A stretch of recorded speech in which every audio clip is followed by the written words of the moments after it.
Hello বন্ধুরা, আবারও চলে এসেছি একটি নতুন রেসিপি নিয়ে। নতুন বলবো না, খুবই পুরনো রেসিপি, কিন্তু ইউনিকভাবে করার চেষ্টা করেছি। চলুন কিভাবে করেছি দেখে নেবেন। এটা একটি খিচুড়ি, কিন্তু খুব সহজভাবে বানিয়েছি। আপনারা বাচ্চাদের টিফিনে এই রেসিপিটি বানিয়ে দিতে পারেন, খুব তাড়াতাড়ি হয়ে যায় আর খেতেও ভীষণ সুস্বাদু। চলুন ভিডিওটি দেখে নেওয়া যাক।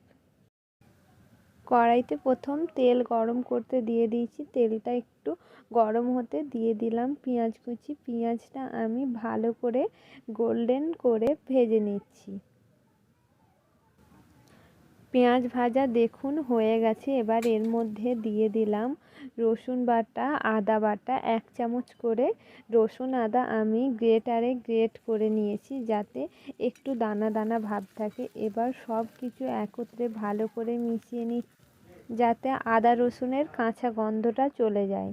ভালো করে আদা রসুন পেঁয়াজের সঙ্গে ভাজা হয়ে গেছে। এবার আমি দিয়ে দিলাম ভিজিয়ে রাখা ছোলার ডাল। ছোলার ডালটা আমি খুব তাড়াতাড়ির মধ্যে 1 ঘন্টা ভিজিয়ে রেখেছিলাম। 1 ঘন্টা ভিজিয়ে রাখার পর জল থেকে ভালো তুলে নিয়ে জল ঝরিয়ে দিয়ে দিলাম পেঁয়াজের মধ্যে। ছোলার ডালটাও ভাজা ভাজা করা হয়ে যেতে এবার দিয়ে দিলাম আলু। একটা আলুকে আমি এইভাবে 4 পিস করে কেটে নিয়েছি, একটু ছোট করে কেটে নিয়েছি আলুগুলো। আলুটাও আমি ডালের সঙ্গে ভালো করে ভেজে নিচ্ছি। মিডিলে আমি 2টো কাঁচা লঙ্কা মিডিল থেকে ফালি করে দিয়ে দিয়েছি, আর দিয়ে দিলাম গুঁড়ো মশলা। গুঁড়ো মশলার মধ্যে দিয়েছি লঙ্কা, জিরে আর লবণ। সব কিছু ভালো করে মিশিয়ে নিচ্ছি। অল্প জল দিয়ে দিলাম, যাতে মশলাটা ভালো করে এই ডাল আর আলুর সঙ্গে কষানো যায়। মশলা ভালো করে কষিয়ে নিয়ে এবার শেষে দিয়ে দিলাম হলুদ। হলুদটা কালারের জন্য দিলাম, আপনারা না চাইলে হলুদটা নাও দিতে পারেন, কিন্তু আমি হলুদটা দিলাম। হলুদের কালারটা ভাতের মধ্যে চলে আসবে। এবার দিয়ে দিলাম 2টো তেজপাতা। তেজপাতা দিলে খুব সুন্দর একটা ফ্লেভার আসবে।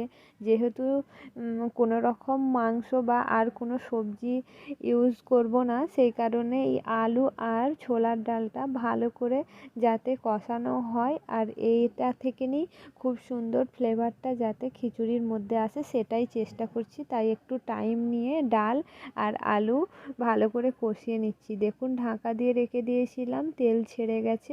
আবারও একটু নাড়াচাড়া করে নিচ্ছি সব কিছু একত্রে। খুব ভালো করে কষানো হয়েই গেছে। এবার দিয়ে দিচ্ছি জল। জলটা দিয়ে ছোলার ডাল সিদ্ধ হওয়ার জন্য ঢেকে রেখে দেব কিছুক্ষণ। আলু আর ছোলার ডাল ভালো করে সিদ্ধ হয়ে গিয়েছিল, আর মিডিলে কারেন্ট অফ হয়ে যাওয়ার কারণে ভাত দেওয়াটা আর দেখানো হয়নি।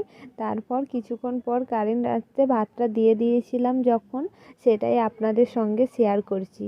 তো অল্প অল্প একটু ঝোল ঝোল থাকা অবস্থায় আলুর সঙ্গে ছোলার ডাল সিদ্ধ হয়ে গেছে কি না চেক করে নিয়ে আপনারা ভাতটা দিয়ে দেবেন। দিয়ে ভালো করে মিশিয়ে যা যা মশলা দিতে চান, বিরিয়ানি মশলা, ঘি, সব কিছু দিয়ে একত্রে মিশিয়ে নেবেন। আমার কাছে ধনেপাতা রাতের মধ্যে অ্যাভেলেবেল ছিল না, সেই জন্য পেঁয়াজগুলিকে সরু সরু ছোটো ছোটো করে কেটে নিয়েছি। দেখুন দেখতে বেশ ভালোও লাগছে।